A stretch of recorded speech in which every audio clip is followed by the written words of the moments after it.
কথা হলো বাংলাদেশের পূর্বাঞ্চল মানে সমগ্র পূর্ব বাংলাদেশের পূর্বাঞ্চল যেটা পূর্ববঙ্গ পূর্ব পাকিস্তান এবং বাংলাদেশ হচ্ছে এখানে বেশিরভাগ লোক যে ইসলাম ধর্ম গ্রহণ করেছে এটা আগে মানুষ জানতো না।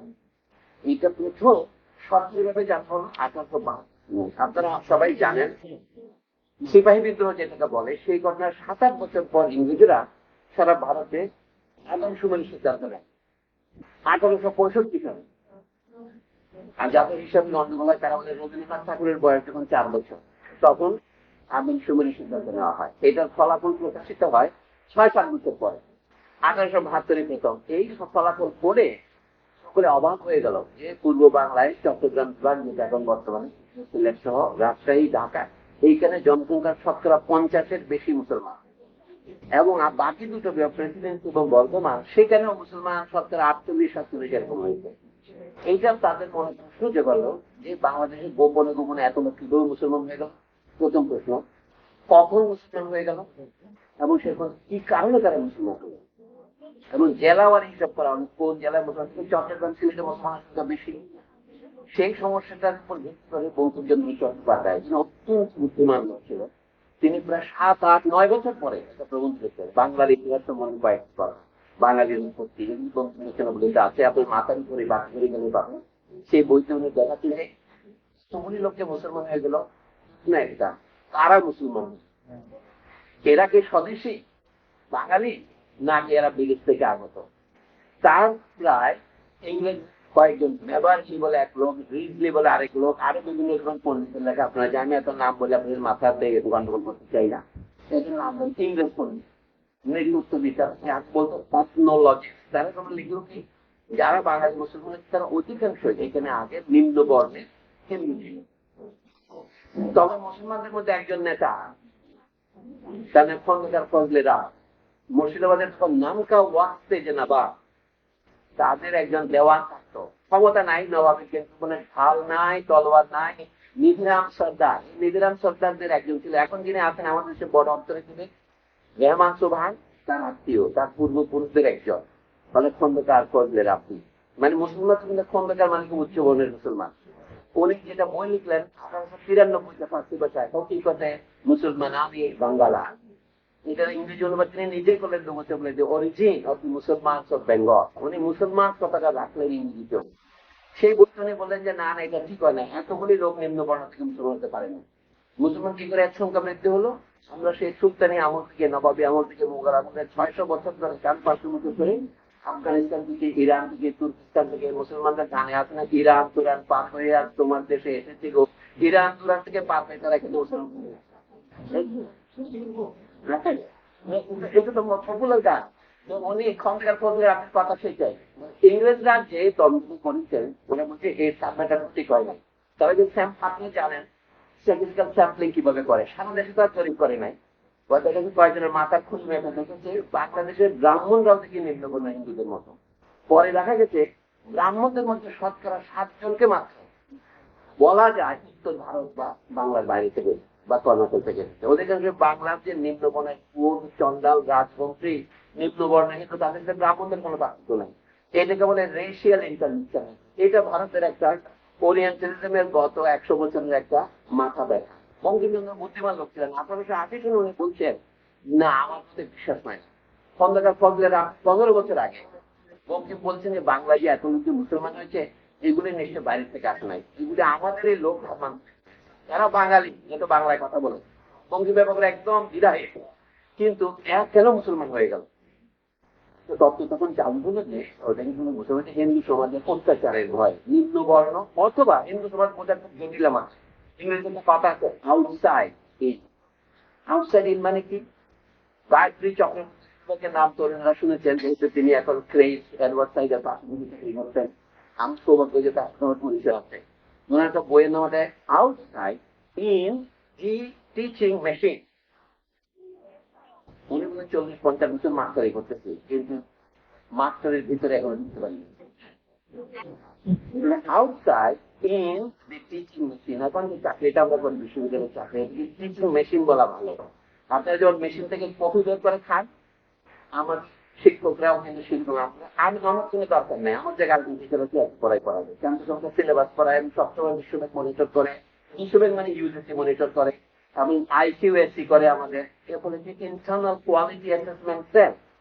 আমি কি পড়াচ্ছি এটা আগে বলতে হবে, আজকে কি পড়ালাম এটা বলতে হবে, কি পড়াতে পারি না সেটা বলতে হবে, কয়টা পরীক্ষা বলতে, সবকিছুই। এই যে ফেসবুক লাইভ করতেছেন, পড়াশোনা করছি ফেসবুক লাইভ, অলওয়েজ ফেসবুক না থাকলে আমি সবসময় লাইভ। এই জন্য গায়ত্রী যিনি বলেন ইংরেজি, যদি ইংরেজি পড়ান, গ্রিক গিয়ে গ্রিক পড়াতে পারেন, তিনি বলছেন আউটসাইড ইংরেজি। অনেক বেদনা আছে যে এই কথা নারী হিসেবে আমিও বুঝছি, আমরাও আউটসাইড বঙ্গবন্ধু বলেন বাংলাদেশে যারা মুসলমান হয়েছে, they were Hindus but outside in the Hinduism। এই অর্থাৎ নাম দেওয়া হয়েছে নানা রকম। প্রথমে বলা হয়েছে অচ্যুত, দলিত। মহাত্মা গান্ধী মনোমা করে বলেছেন তারা হরিজন, হরি মানে ঈশ্বরের সন্তান। কিন্তু তারপরেও এখনো ধর্মান্তরের একটা ইতিহাস আছে। বঙ্গবন্ধু 1872-এর 8 বছর পরে, 1880-তে বঙ্গবন্ধু করতে বাংলা সন 1287, যে বাংলাদেশের অধিকাংশ লোকের মুসলমান হয়েছে, তারা এটা বিদেশ থেকে নয়, তলোয়ারের জন্য না, সরকারি নয়। আমি এতক্ষণ কথা কেন এটা বললাম, সম্প্রতি যে একটা বইয়ের কথা বললাম, যে rise of Islam, Bengal frontier, 1206 থেকে 60। বুঝতে পারেন, চট্টগ্রাম যে বছর ইংরেজদের দখলে অফিসিয়াল মির্জাফর হাসান করলেন, প্রথম 3টা জেলা ইংরেজদের হাতে দেওয়া হয়, তার মধ্যে একটা হচ্ছে চট্টগ্রাম, তারপর হচ্ছে বর্ধমান, তারপর হচ্ছে মেদিনীপুর। লোকের 3টাই বাংলার সীমান্তের 3টা, এগুলো ভ্যাট হিসেবে ইংরেজ সিরাজদৌল্লাহ প্রথমে দিয়েছে। সিরাজদৌল্লাহর পরে সিরাজদৌল্লাহ মুখে আসতেছে নবাব মির্জাফর, এগুলিকে থ্রিডেড ডিস্ট্রিক্ট। আমাদের আলমগীর সিরাজউদ্দিন সাহেব, তিনি কোন জাতীয় অধ্যাপক হয়েছেন, তার পিএইচডি থিসিস হচ্ছে এই বিষয় নিয়ে, Chattogram revenue administration of district of Chittagong between 1760 to 1785। তা আমি 1760 পর্যন্ত আছে। এই বইটা এখন জনপ্রিয় পেয়েছে, বইয়ের মতো নয়, বাংলাদেশে এই বইয়ের অনুবাদ হচ্ছে বাংলায়, এবং এটা পড়া ভালো, এটা স্কলারশিপ অনেক ভালো। কিন্তু তাতেও দেখা যায় বাংলাদেশের এত লোক কেন ইসলাম গ্রহণ করলো, পুলিশের ওনার জবাব হচ্ছে 3টা থিওরি করে না করতে। প্রথম থিওরিটা যে বাংলাদেশে অনেকে বলতো, যেমন ম্যাক্স এবার জার্মান বড় আকারে আমরা সমাজ, উনি বললেন যে Islam is a religion of the sword. ইসলাম হচ্ছে তলোয়ারের ধর্ম। অর্থাৎ মুসলমানরা যে কিছু গেছে হেল্প করে, সেখানে তাদের তলোয়ারের জন্য মানুষকে জোর করে মুসলমান করেছে। প্রশ্ন হচ্ছে, দিল্লি আগ্রার আশপাশের মুসলমানের সংখ্যা একটু কম, যদি তলোয়ারের জোরে বেশি মুসলমান, দিল্লি আশপাশ হয়ে বেশি মুসলমান হয়ে যেত। কিন্তু কাছে বাংলাদেশ দিল্লি তলোয়ার দূরেই ছিল, কিন্তু এইখানে মানুষটা বেশি মুসলমান হলো কেন? কতগুলো অস্পষ্ট জিনিস আছে। আরেক দল বলে যে না, অনেক লোককে গভর্নমেন্ট চাকরি দিবে, সেনাবাহিনীতে চাকরি দিবে, অথবা সিভিল সার্ভিসের চাকরি দিবে, যেটা বলে অনুভব, ইংরেজি বলে প্যাট্রোনাস। রিচার্ড হিটন বলে যে আমেরিকান অধ্যাপক, ইউনিভার্সিটি অফ অ্যারিজোনার অধ্যাপক, উনি বাংলাদেশের চট্টগ্রামের কাজ করতে কাছে আপনার সেই কোর্স সিলেবাস পড়ে গেলে উনি কাজ করেছেন এখানে। উনি বাংলা শিখেছে, বাংলা কতটুকু ভালো শিখেছেন জানি না, কিন্তু ক্লাসেই অনেক ভালো শিখেছে। আমি জ্ঞান ইনস্টিটিউটে শুনেছি জানি। সুফিজ অফ বিজাপুর নামে একটা বই আগে লিখেছেন উনি, আহমেদাবাদের নিয়ে। তারপরে বাংলাদেশের তিনি বাংলা গবেষণা করেছেন। তিনি বলছেন যে বাংলাদেশ মুসলমান হয়েছে বই কন্ট্রোলের কারণে নয়, দুই কারণে হচ্ছে। এটা বলতে গভর্নমেন্টের কোন রকমের সাহায্যে তারা মুসলমান হয়েছে, লোভে, সেটা উনি বলছেন এটাও পরিষ্কার নয়। এটা হচ্ছে দিল্লি আগ্রার কাছে মুসলমানের সংখ্যা বেশি হয়েছে। ভারতের মুসলমান সংখ্যা পরিষ্কার এলাকা হচ্ছে 200। 1947 সালে যেমন পাকিস্তান হয়েছে পূর্ববঙ্গ এবং পশ্চিম বাংলা, আর দক্ষিণে কিছু হয়েছে যেমন কেরালা, সেটা ভিন্ন কারণ। কেরালা মুসলমান সবাই সাথে মজাবের লোক, আর আমাদের হানাফি মজাবের লোক বেশি।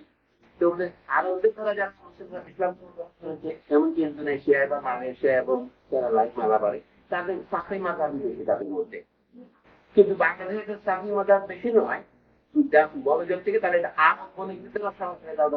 হয়নি। এইসব বিষয়ে অনেক জিনিস আমার জ্ঞান নেই, কিন্তু আমি অবাক হয়ে চট্টগ্রামে যখন যাই তখন দেখলাম এখানে পূর্ণ মসজিদ, এটা অলিখা মসজিদ, এইটা ওই জায়গাটার নাম মাদারসা, এই জায়গার নাম এটা মোহসেন আউলিয়া, বলি, কিন্তু এগুলির জন্য নির্ভরযোগ্য গবেষণা তো পাওয়া যাবে, কিন্তু লোক কিংবদন্তি পাওয়া যায়। দুটো নিয়ে গবেষণা হয়েছে, মাইক বান্ডার মানে বদরশার নাম সবাই দিল, অথবা বাইরে চেনে। আরো এখানে যে এত চিত্র, আরো তো বলি আমরা এখানে 12x12 কিছু বললে তাও এখানে ছোট আছে বড় আছে, এগুলি নাই, না থাকার পর থেকে বিদেশি পরিচিতির কথা এগুলো শেষ করা হয়ে দাঁড়িয়েছে। তিনি বললেন এখানে লোক গভর্নমেন্টের লোকেও হয় নাই, তলোয়ারের ভয়ও হয় নাই। তারা কি কারণে তৃতীয় থিওরিটা উনি বললেন সোশ্যাল লিবারেশন থিওরি। আমি তার কথা করতে বলছি যে বাংলাদেশের মানুষ ওই যে বঙ্কিমচন্দ্র যেটা বলছিলেন, নিম্ন বর্ণের অথবা বর্ণ বহির্ভূত এরাই সামাজিক মুক্তির আশঙ্কায় ব্রাহ্মণদের অত্যাচার থেকে মুক্ত হবার জন্য একসময় যেমন বলা হয় যে বাংলাদেশের লোক বৌদ্ধ গ্রহণ করেছিল, কখন জীবন গ্রহণ করেছিল এগুলো পরিষ্কার না। গতকাল থেকে আলোচনা করে আমরা এসেছিলাম চর্চা করবে, সেখানে দেখা যায় আমরা পরিষ্কার জানি না বৌদ্ধ ধর্মের ইতিহাসে বাংলাদেশ কখন বৌদ্ধ ধর্মের প্লাবনে ডুবে গেল, কখন সেই প্লাবন ফুরিয়ে মাঝখানে চর জাগলো, এগুলো অনেক অজানা তথ্য। আমি আমরা যে কথা বলি, তো ইতিহাসবিদ যারা তারা পাথরের প্রমাণ ছাড়া আমি কথা বলি না। পাথরের প্রমাণ চট্টগ্রাম হিসেবে পেলে 16 শতাব্দীর আগে গুলো পাথরের প্রমাণ হতাম। উনি দেখলেন পর্তুগিজ এবং অন্যান্য ভ্রমণকারীরা এসে দেখলেন একটা জিনিস, মানে ইটালিয়ান ভ্রমণকারী দেখলেন সন্দ্বীপের 97 জন মুসলমান এরকম তথ্য আছে। অথবা চীনা থেকে ভ্রমণকারী এসে বলেছে এখানে বেশিরভাগ লোক মুসলমান, কিন্তু সঠিক সংখ্যা নাই কতজন মুসলমান হয়েছে, কেন হয়েছে। মানে মানুষের একটা উদাহরণ দিচ্ছি আমি, যে ইতিহাসের যে তথ্যটি আমরা জানি না কিভাবে। এই আমেরিকান পণ্ডিত রিচার্ড ম্যাক্সওয়েল রিচার্ড নিউটন বলে এখন তার বয়স প্রায় 81 বছর, 1940 সালে জন্ম। সমাজ মসজিদের এখনো যুক্তি আছে। আমি বই লিখছি না, একটা উদাহরণ দিচ্ছি। এইটাকে আমি বলছি এটা এক ধরনের ওরিয়েন্টালিজম, ওনার এই কথা। উনি বলেন না, বাংলাদেশের মানুষ আদৌ সামাজিক অত্যাচার থেকে মুক্তির জন্য ইসলাম গ্রহণ করে নাই। কেন? উনি চতুর্থ একটা তথ্য দিয়ে সেই কথাটাই বলছি, ওটার নামটা ফ্রন্টিয়ার ছিল। ফ্রন্টিয়ার মানে কি? মুঘল সাম্রাজ্যের সর্বশেষ সীমা ছিল চট্টগ্রাম, নোয়াখালী, কুমিল্লা সহ এই অঞ্চল হাটি ইউয়ান অ্যান্ড সাউথ ইস্ট বেঙ্গল ইংরেজি জবানে আছে। তারা মুসলমানরা কি জন্য? তারা সামাজিক মুক্তির প্রশ্নই আসে না। আপনি বলুন আপনার সঙ্গে বিশেষ করবেন না, সামাজিক মুক্তির ধারণা তো ওখানে গরিব মানুষের মধ্যে গেল কিভাবে? উনি পরিষ্কার করে বলছেন একটা বাংলা বলেন, উনি কি যা যা রসুল লেখা পড়েছেন ওরা, তখন সমাজ ব্যাপার লেখা পড়েছে ওরা ছিল মানব এবং ইউরোপিয়ান রাষ্ট্রের প্রবক্তা। বলে আমাদেরকে ধরে নিতে হবে বাংলার সেই নিম্ন বর্ণের অথবা উচ্চুত অথবা উপজাতীয় লোকেরা বিশ্ব কিংবা জাহাজ পড়েছিল। আমি দেশে আমাদের দেশে একজন প্রোটেস্ট দেখলাম না, একজন চিত্র মাথায় আকবর আলী খান, তার কথা আমি পরে বলবো। তিনি ছাড়া সকলে বলতে গেলেন রিচার্ড নিউটনের কথা শেষ করা। বাংলাদেশের মানুষ সামাজিক মুক্তির জন্য মানে কেন বলে ওরা হিন্দু ধর্মের অন্তর্ভুক্ত ছিল না, ট্রাইবাল। বাংলাদেশের মুসলমানরা কারা? বলেন কথা দিন, কোচ, উদ্দা, রাজবংশী, চন্দা, 4টে বছর না করলেন এরাই মুসলমান হয়েছে, কোন হিন্দু মুসলমান হয়নি। অথবা পদ্ধতির মুসলমান প্রশ্নই আসে উনি বলেন, কারণ কি? লোকে আগে বুদ্ধই তো ছিল না, এখনো এখানে অল্প সময় দুটো টুকরো টুকরা বলে না পায়েসের মতো কিশমিশের মতো দু একটা বড়ুয়া বল, তো সেগুলো যে উনি কোন বাংলাদেশে বৌদ্ধ শেষ আর হিন্দুরা কেউ মুসলমান হয়। সুতরাং শেষ পর্যন্ত মুসলমান যারা হয়েছে তারা হচ্ছে এই বিভিন্ন রাজবংশী, চন্দাল এবং অন্যান্য। এই যে বলতে ক্ষমতার আপনি কবরে তার পাঠটা দেখায়, তাই না? আমাদের এখন কি করা এইখানে আসতেছে আপনাদের আহমদ সভা কেন্দ্র করা। আহমদ সভা আজ থেকে প্রায় 45 বছর আগে যে বইটি প্রবন্ধ লিখেছিলেন, বইটার মধ্যে একটা প্রবন্ধ বাংলাদেশ মুসলমানের মত, সেই জিনিসটা আপনার সকলে জানেন। এখানে যদি নাসিম এবং সাইফুল তারাও লিখেছেন। আমি বলছি আহমদ সভার যে মূল বক্তব্য ছিল সেটা হচ্ছে রিচার্ড নিউটনের বক্তব্য। কিন্তু রিচার্ড নিউটন বাংলা জানলেও আহমদ সভার লেখার কোনো উদ্ধৃতি বা উল্লেখ বা দোহাই দেননি। না দিলে বক্তব্যটা হচ্ছে উনি বাংলাদেশের মানুষের সামাজিক অত্যাচার থেকে নিম্ন বর্ণ হিসেবে অত্যাচার হবার আশায় ইসলাম গ্রহণ করছিল, সেই কথা সত্য নয়। নিউটন বলছেন কেন সত্য নয়?